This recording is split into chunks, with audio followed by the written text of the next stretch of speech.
इस inter party election से जो खबर निकली वो ये निकली कि इमरान खान चेयरमैन पीटीआई नहीं रहे।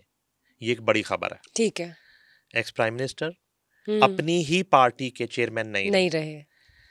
अब बहालत मजबूरी आपने चूंकि इलेक्शन में जाना है, नॉमिनेशंस फाइल होनी है मजबूरी है और आपकी। चेयरमैन के सिग्नेचर से हाँ टिकट्स जी। जारी होने हैं और एक सजा याफ्ता चेयरमैन हम्म। जो है उसके साइन से जारी टिकट्स जो हैं वो इलेक्शन कमीशन किसी भी वक्त वो मनसूख कर सकता है और इस तरह पीटीआई टेक्निकली नॉकआउट हो सकती थी इलेक्शन से, जिसकी ठीक वजह है। से फैसला किया गया कि चेयरमैन जो है किसी और शख्स को बनाया जाए। अच्छा, आपका ये सवाल कि हामिद खान जो है वो एक मजबूत अ, अगर अगर किसी वकील को ही आपने चेयरमैन बनाना था तो हामिद खान को बनाइए, जो डे फर्स्ट से डे आपके फर्स्ट साथ से हैं, उनके जिनकी साथ है ना। स्ट्रगल है, हाँ जिनकी जी। कुर्बानियां हैं। मगर प्रॉब्लम ये है कि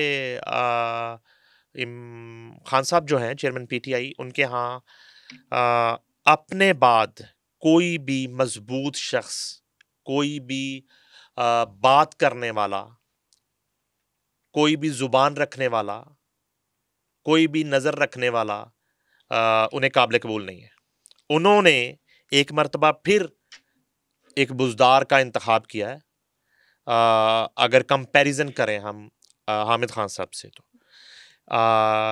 गौहर अली का नाम शायद आपने पहले सुना हो, मैंने तो कभी उनका नाम भी नहीं सुना। नहीं, वो मैंने भी होंगे, नहीं। आई डोंट नो इस हिम। फील्ड से उनका ताल्लुक होगा और बहुत बड़े वो वकील भी होंगे। लेकिन यही तो सोच है अ, कि ये क्या ड्रामा चल रहा है। देखिए, ये बिल्कुल एक 2018 की तरह का आरटीएस बिठा दिया गया। ठीक है कि आपने जो है ना, ना तो उस तरह से लोगों को, और पहले एक तासुर आपने दे दिया कि आपने खुद नॉमिनेट कर दिया। आपने क्यों नॉमिनेट कर दिया किसी एक शख्स को?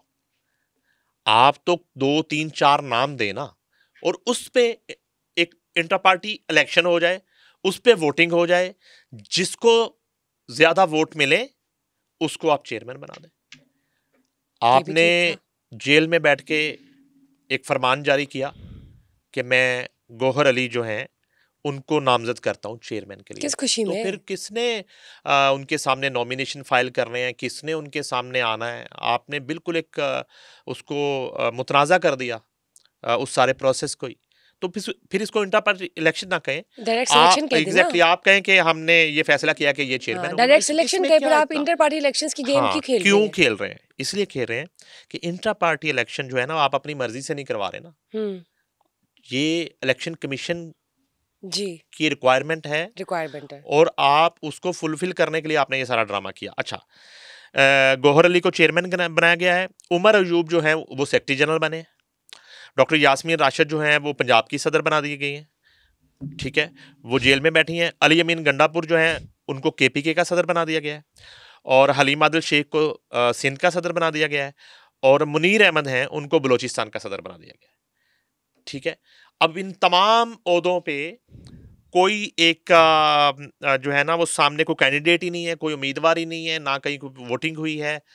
एक लिस्ट बना के अडयाला जेल से जो है वो भिजवाई गई है मोहतरमा के हाथ, और उन्होंने आके ये फैसला सुनाया है कि ये जो है पूरे पाकिस्तान की एक बॉडी, पीटीआई का एक हाँ जी। ढांचा ये होगा और वो अनाउंस कर दिया गया है।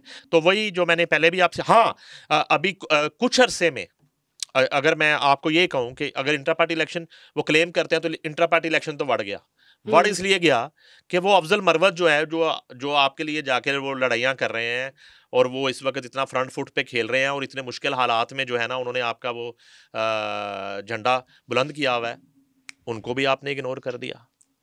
शुएब शाहीन, शेर अफजल मरवत को भी ठीक है किया। शुएब शाहीन जो है वो एक वाहिद जो है वो इनके कारकुन कह लें पीटीआई के, वो वाहिद वकील थे जो नज़र आए हमें गुज़िश्ता 1 डेढ़ साल में, और 9 मई के बाद भी जो एक नुमाइंदगी करते रहे फ्रंट ऑफ मीडिया और तमाम हलकों में और कोर्ट्स में पीटीआई की, उनको भी आपने इग्नोर किया। ये सिर्फ अहमद खान नहीं है, यहाँ अगर आप वकला बरादरी की बात करें तो पीटीआई के अंदर जो इनके वकला है, आपस में नहीं बनती, नहीं बनने की बात नहीं है, मतलब इनके आपस में इतनी, ये देखे देखिए, ना, आपस में बनना ना बनना मैटर ही नहीं करता। मैटर ये करता है कि चेयरमैन एक, वहां पे सबसे पहले डेमोक्रेसी नहीं है, ठीक है ना, अब वहां पे डिक्टेटरशिप है। आपने एक फैसला सादर कर दिया ना, अब किसी का आपस में बनना ना बनना तो मैटर ही नहीं करता। बनना ना बनना तो उस वक्त है कि आप कहें जी कि आप लोग आपस में बैठ के एक कंसेंसस कर लें, तो तय कर लें, और आप खुद ही बता रही हैं कि हामिद खान को इस फैसले पे एतराज है, और वो बोलते हैं, और यही उनका कसूर है, यही उनका कसूर है, वो बोलते हैं, वो बात करते हैं, वो करते हैं बात, वो अपनी ओपिनियन पास करते हैं exactly. इस फैसले पे, यही उनका कसूर है, यही आपकी बात का जवाब है। तो ऐसा शख्स उनको काबिल कबूल ही नहीं है। जिस तरह हम पहले बात कर रहे थे मियां नवाज शरीफ और शहबाज शरीफ दोनों का जो फर्क था, तो उसमें यह है कि नवाज शरीफ बात करते हैं और दूसरे साहब बात नहीं करते, वो खामोश रहते हैं, सिर्फ सर हिलाते हैं। अब देखते हैं पोजीशन स्ट्रांग होगी कि नहीं होगी पीटीआई की, डिपेंड करता है। देखिए, वकला बरादरी बड़ी हमारे लिए काबिल एहतराम है। अब आप का ये प्लान कि आप वकला को वोट दे देंगे और वो कोई खंबे को वोट देने वाली सूरत हाल होगी, और जो है ना वो बिल्कुल लाइनें लग जाएंगी और लाखों वोट पड़ जाएंगे, इस तरह नहीं है। इलेक्शन जो है एक पूरी साइंस है, और पाकिस्तान में इलेक्शन जो है बड़ा महंगा हो गया। आपको पैसे चाहिए इलेक्शन लड़ने के लिए, वो कहाँ से आएंगे, फंड्स कहाँ से आएंगे? फिर उसको जो है ना, एक तरफ एक इलेक्शन को नवाज शरीफ लीड कर रहे हैं, एक तरफ आसिफ अली जरदारी लीड कर रहे हैं, और उसी इलेक्शन में एक पार्टी को गौहर अली लीड कर रहे हैं, तो फर्क तो है ना। There's a huge difference. Exactly फर्क है।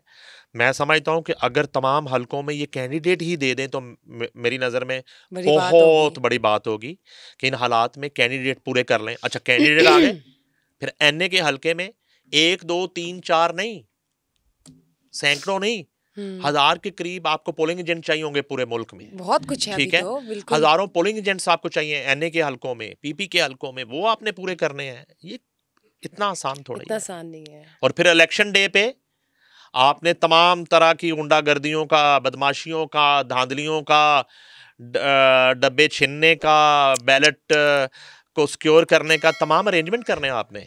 इतना आसान थोड़ा ही है ये। को वो बायोमेट्रिक से थोड़ा ही हो रहे हैं इलेक्शन, कि आपने बस वो वहाँ पे जाके अंगूठा लगाया आपने और वोट कास्ट हुआ है और 5:35 पे रिजल्ट आ गया है, ऐसे थोड़ा ही। सर पीटीआई वही करेगी जो उनको बेहतर लग रहा है फिलहाल, उसको अपॉइंट कर दिया, उसको रख लिया बिहाफ पे। लेट्स सी अब उनकी तरफ से क्या चीजें सामने आती है निकल के, और बाकी सारी पार्टीज तो ऑलरेडी स्ट्रांग है। बुशरा सॉरी, आपको मौका नहीं मिला। देखिए, इलेक्शंस में आने का पीटीआई के आप बनना चाहती थी, इस बोर्ड की चेयरमैन मेंबर बनना चाहती थी, क्योंकि एक म्यान में दो बुशरा नहीं रह सकती, तो लिहाजा आप मुझे प्लीज पीछे रखें। जी ठीक है, नॉट इंटरेस्टेड।